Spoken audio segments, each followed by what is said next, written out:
My name is Michael Molino, and I was first introduced to NSA when I was 19. I was in college, and the speech pathologist there said, "Hey, you should look into this." And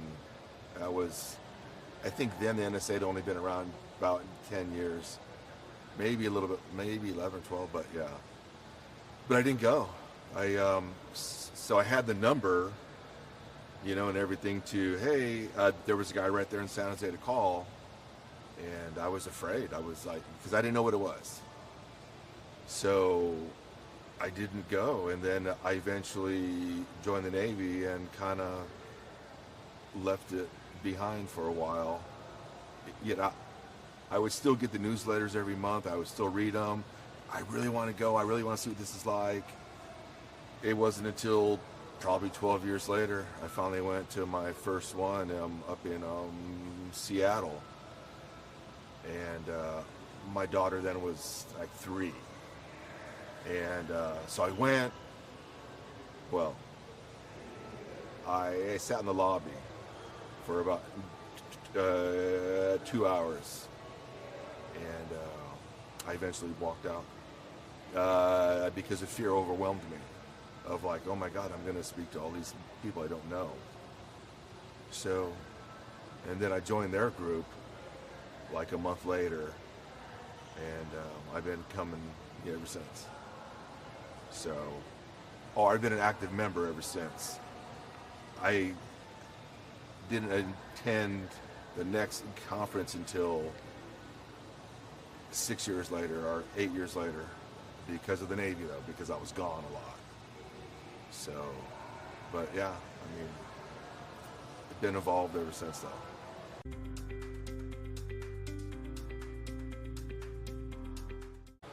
I don't remember the number of years ago that I got involved in that part of it. Probably more like 5 years ago, let's just say. Might be 6 or 7, but they asked if I would share my story from the conference I didn't attend. So I did.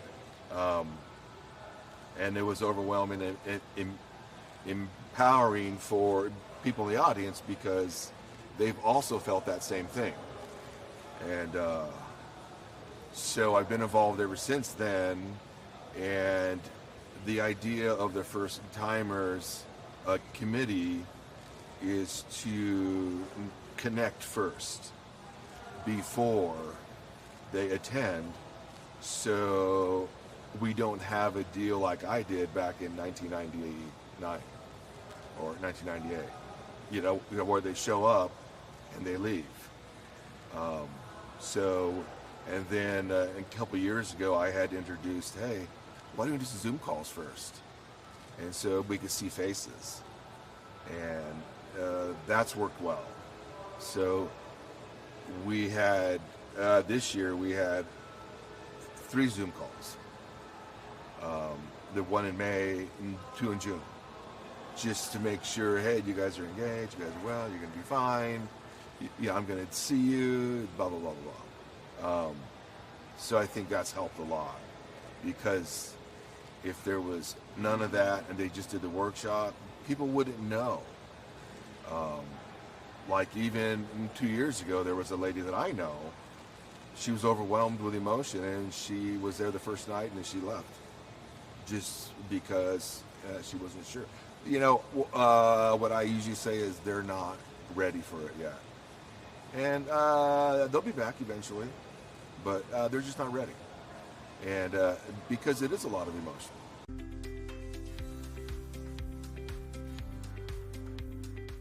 It's a huge way. It's like you had something on your shoulder forever, and then after you start to peel back the layers of the onion, it kind of falls off. And through the experience of the 4 or 5 days that you're here, that's what gets them to come back every year. I mean, there's people that have been here 30, 40 years in a row. Boom, boom, boom, boom, boom. And there's ones that have been here ever since their first one, and they're going to continue. So, yeah, it's just, it's, I would say, pretty evolving. It's like you just develop a whole sense of, oh, I'm not alone. There's a whole lot of other people here. So like this afternoon, or even this evening, there'll probably be 400 or 500 people standing around. Just, hey, I'm so-and-so, I'm so-and-so, I'm so-and-so.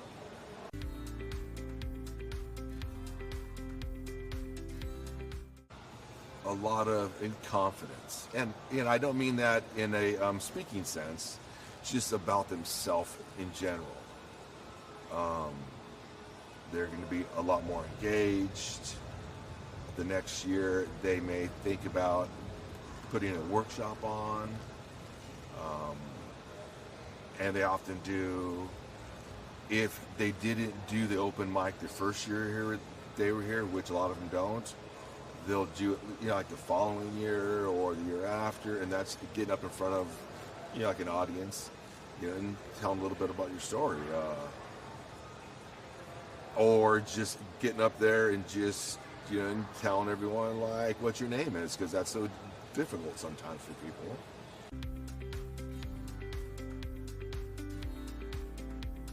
A little bit about me. I didn't notice my stutter until I was probably 4, but I don't remember. All I remember is going to speech therapy, and my mom would bring me like once a week, and I didn't know. I don't think I really knew what I was there for, and it was like almost for a year.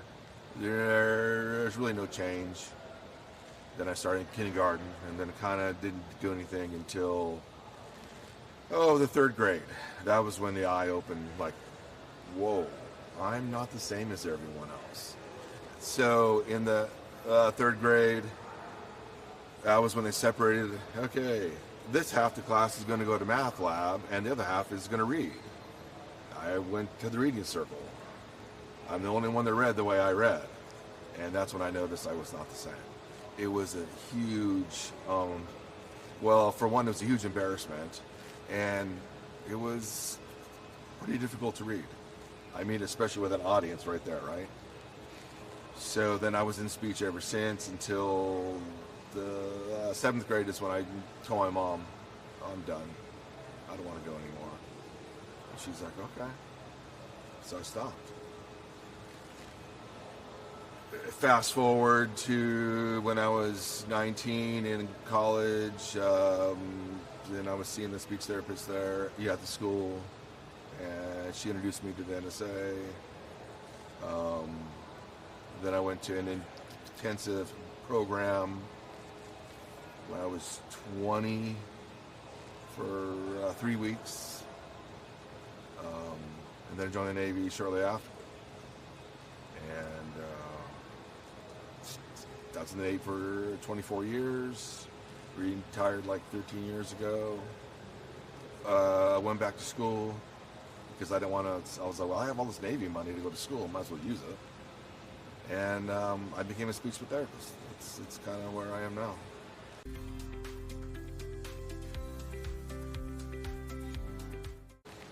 So when I was in the Navy, and after you're in for X amount of years, you start to develop a whole lot of leadership skills, and there's a lot of speaking opportunities. So I started doing those things there. Initially, the fear was overwhelming, but I got through them, and then I became a better speaker. And when I was getting towards the end of my career, I was kind of like, what am I going to do?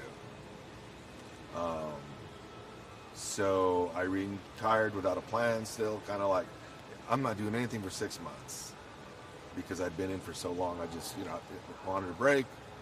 And I went down to Sacramento State, and I just enrolled. Said, hey, I already have an associate's degree. What do I need to do? They're like, you missed enrollment by 3 weeks. You got to wait until spring. I'm like, really?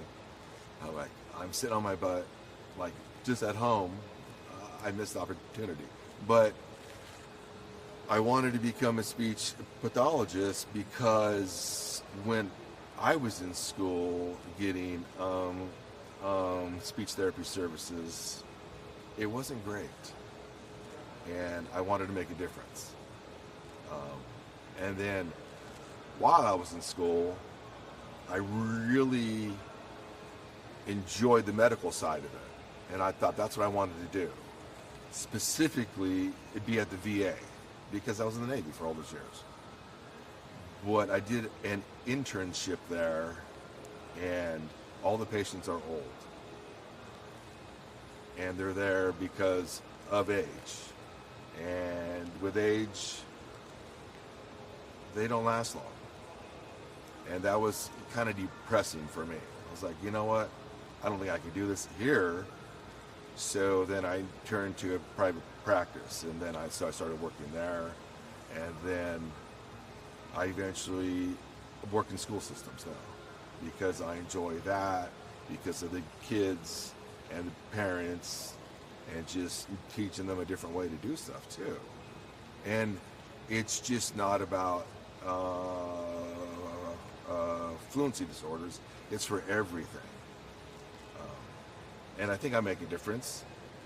Maybe not. Maybe I do. I don't know. I always get, oh, I really enjoy you, so we want to come back to you next year. Are you going to be around?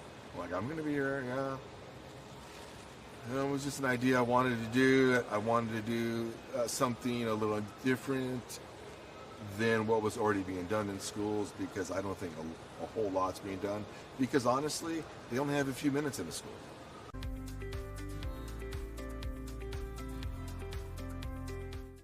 So in schools, and this goes back to when I was in speech in school, I got about 15 minutes in school, and they'd bring out a book. Hey, let's read these little rhymes. And at the end of it, of course, after you read it a few times, you're pretty fluent. But it's because you're reading the same thing over and over again. And I thought then, it's just of no use. It's a nursery rhyme, or it's a storybook, or it's whatever. And so their goal is to, at the end of the day, you're fluent, see? I'll see you again. And that's not speech therapy, to me anyway, for fluency anyway. And I recognize that at an early age, this is not good. And it still exists today in schools. So there's a different way to do fluency. It's like, hey, we need to do these things too. But the majority of speech therapists in schools, I mean, let's be honest, it's just not great. As far as if you're going in for fluency. Because they don't have the experience. Not all of them, but the majority. Because in school, you're only given maybe 8 weeks of fluency training, and that's it. And that's if you get that. It's probably lasts for a lot more schools, because every school's got a different. We only do it for 4 weeks, or we don't do it at all here. You got to learn that on your own, or whatever that is. So there's always a better way to do something specifically for fluency, because as a provider, I think we're taught, hey, I can fix R's, I can fix S's, I can fix lists. And it's not that we could fix it, we're giving them skills. And for fluency, it's a lot of management, and it's exhausting for the student or for the adult, or for, So you got to show them other things. So we could do some skills for fluency shaping, that you can manage your techniques, but it's exhausting. And you can do some behavioral modification, so you can invite and accept a little bit more. Yes, I stutter, but I'm going to continue to move forward. As to where there might be some that they just don't. And it really all depends on the severity too. If you're kind of mild, it's a little easier. on the acceptance side, as opposed to if you're pretty severe.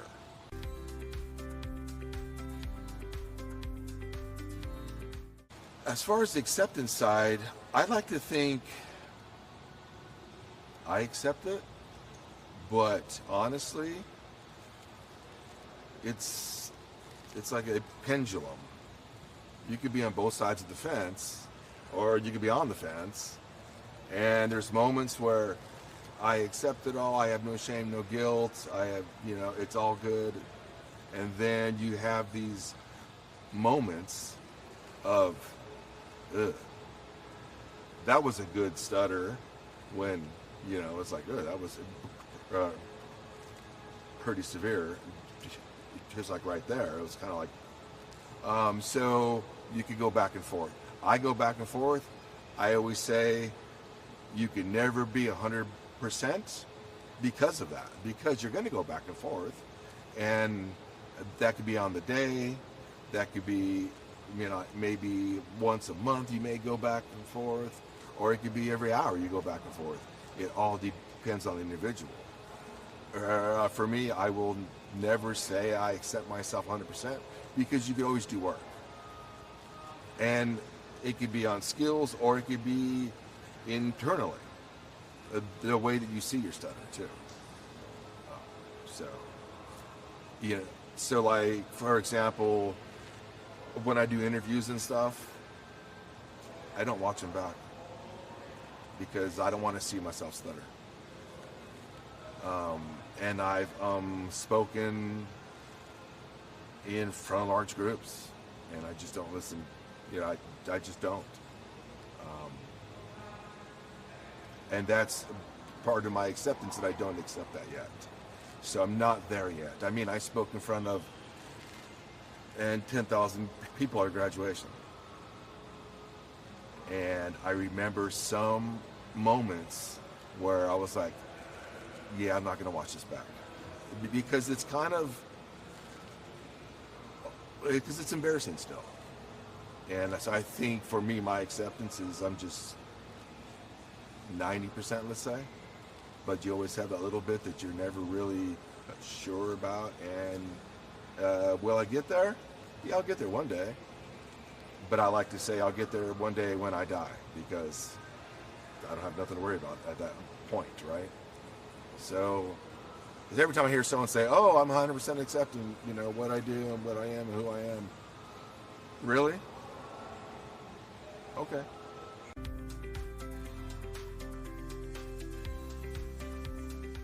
When I see individuals for fluency, my first thing is I always ask them, why now? And they're like, you got to give me an answer, right?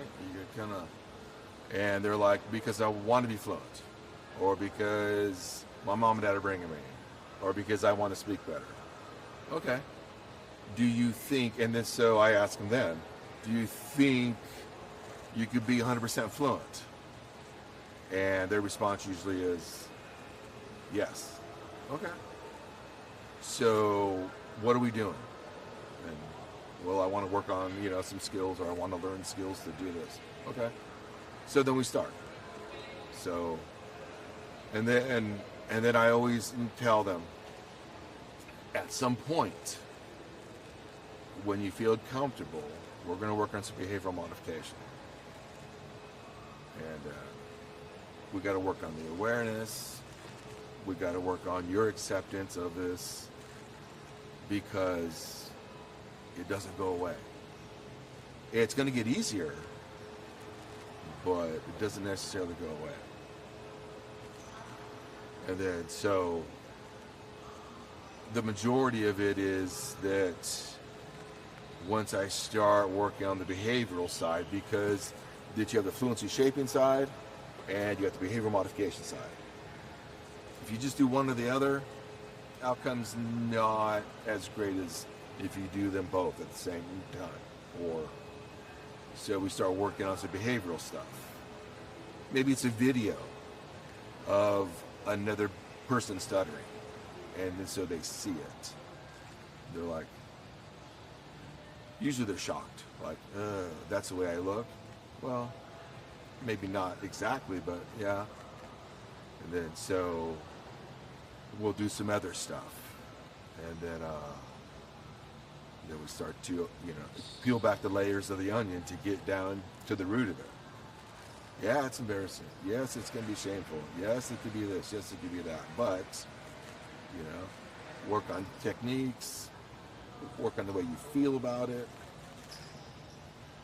When I talk to parents about that, that opens their eyes into, oh, I never saw this side because no one's ever explained it. So when you explain it down in a conversation, they start to see their own faults now as what they were doing. Like, you got to speak this way, do this, do it again. I'm like, no, you can't say that anymore. We don't do that from this day forward. We're no longer going to do that, okay? And then you have to teach them the way, because for some, it might have ran in their family, but no one ever spoke about it, because it's kind of like, oh, no one speaks about this. Because that's the way it was in my family too. Except for my mom. She was actually,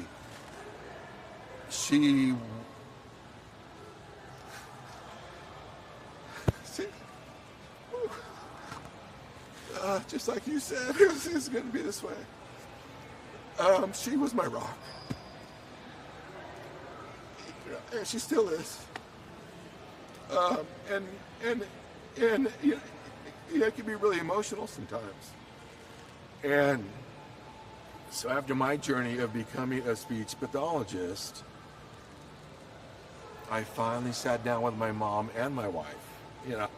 I'd have been married probably 24 years at that time.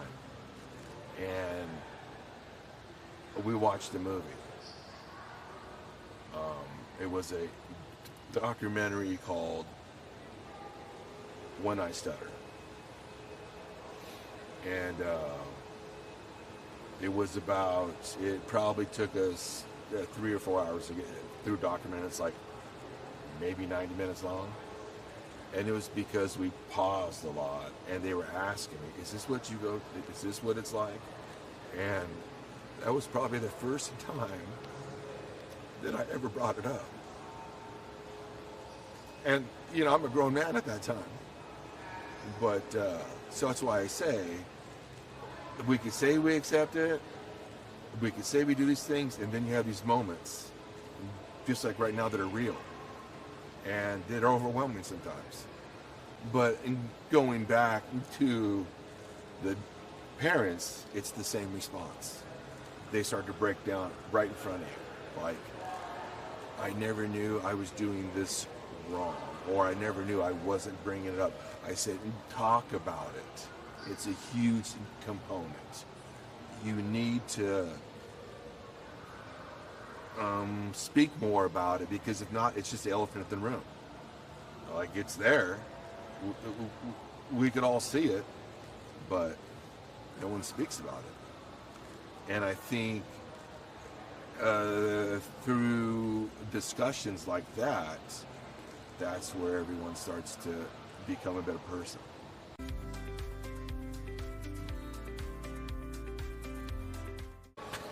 My mom's older brother stutters, and I didn't know that until I was older. He wasn't so noticeable as an adult for me, like when I would see him, but he had moments. And then after I was probably 25, 26, I started asking questions about it. But not only him, but my great aunts. So my mom's mom, which is my grandmother, she had like 6 siblings. 4 of them stuttered. And then, so my mom, she understood it. And as opposed to my dad didn't. So I could remember when I would have bad days, she would bring me to get ice cream, or she'd bring me somewhere and just say it's okay. So, yeah, it's kind of hard, and I sit here and laugh at it now because I think the response I'm getting from it, it's really overwhelming still, and I wasn't ready for that question, but it just brings back a lot of good memories, though.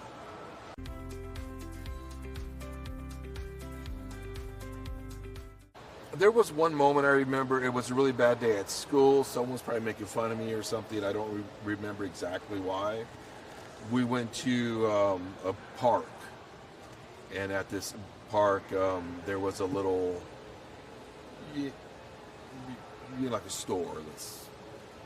And there was a little elf in the store, like a little a porcelain elf, and there was a squirrel on it. On the shoulder. And so I got that. So I was, here. I still have that. So I'm 58, and that thing's probably 50 some odd years old now. And so I still have it. I mean, it's not out on the shelf or anything. But I still have it because it's a special moment that I'll always have. And yeah, so every once in a while when I'm looking for something else, I'll see that and I go, oh, huh. And then I sit there for a few minutes and I kind of look at it, and then I just put it back where it was. And then eventually, a few years later, I'll find it again because I'm looking for something else. Oh, there's the elf again. So it's always around somewhere. I think in particular right now, it's in a cigar box. Just kind of, and I think I wrapped it up in a towel so it wouldn't break or anything. But yeah, so I'll find it again eventually. And oh yeah, here it is. But yeah, I think I'll bring it. I think I'll get it out actually after the conference, and I'll go visit my mom, and I'll bring it there just to show her. Hey, look, you guys still have this thing.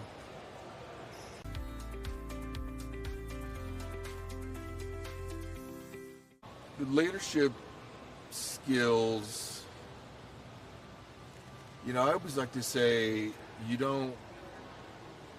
it's not something you can learn. It's kind of something that you're born with. And for some reason, I was able to do those things.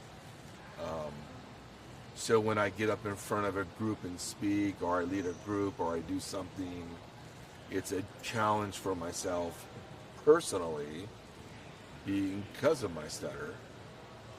But it's also something I try to be more of a nurturing person. Like, hey, there's always a different way to lead. It's just always not about go, go, go, go, because I said so.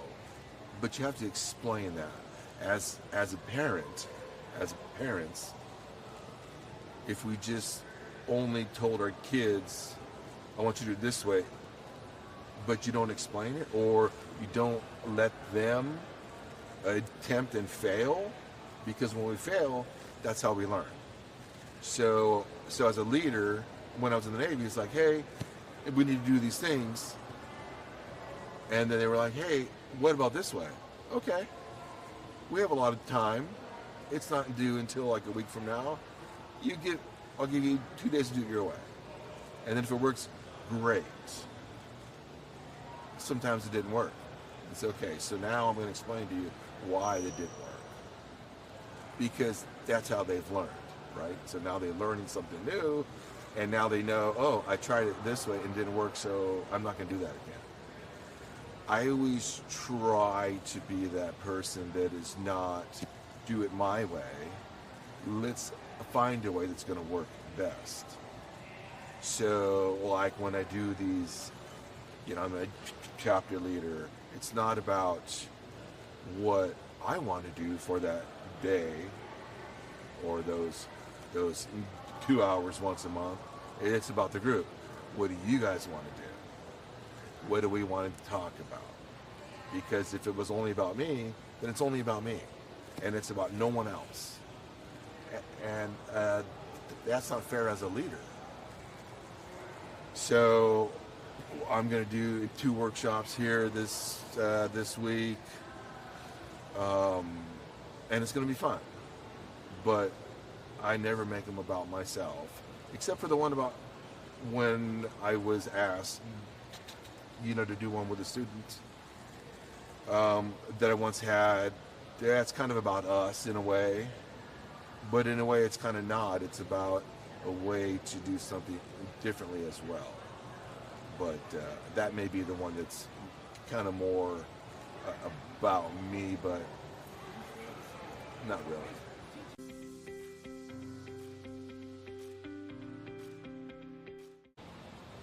To laugh at yourself.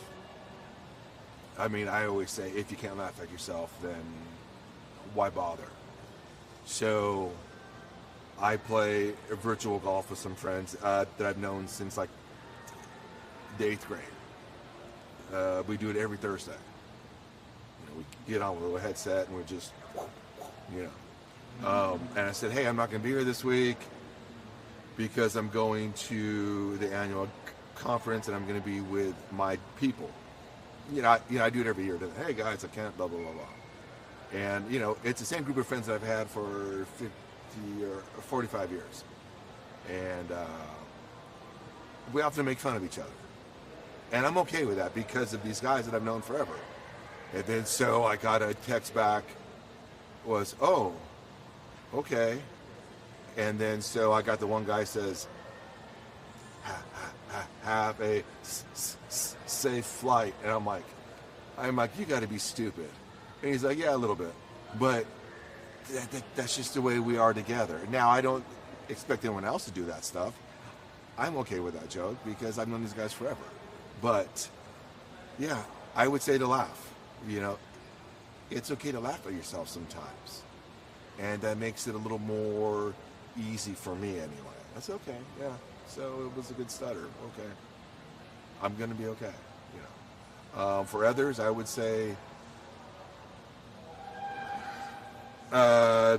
there's a new day in the morning, or it's a new hour, or just it's not always going to be that every single moment of your life. So enjoy those moments.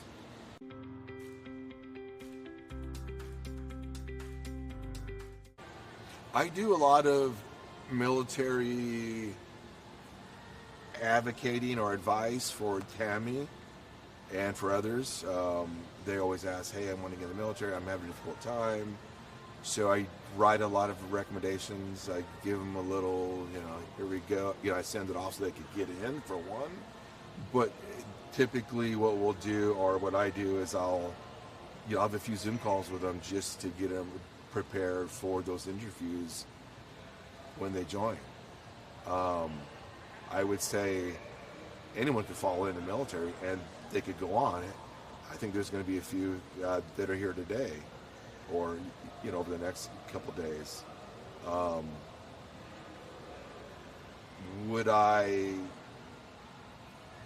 The military's kind of changed over the years, so I kind of hope a lot of people don't go in because of a lot of them don't come back.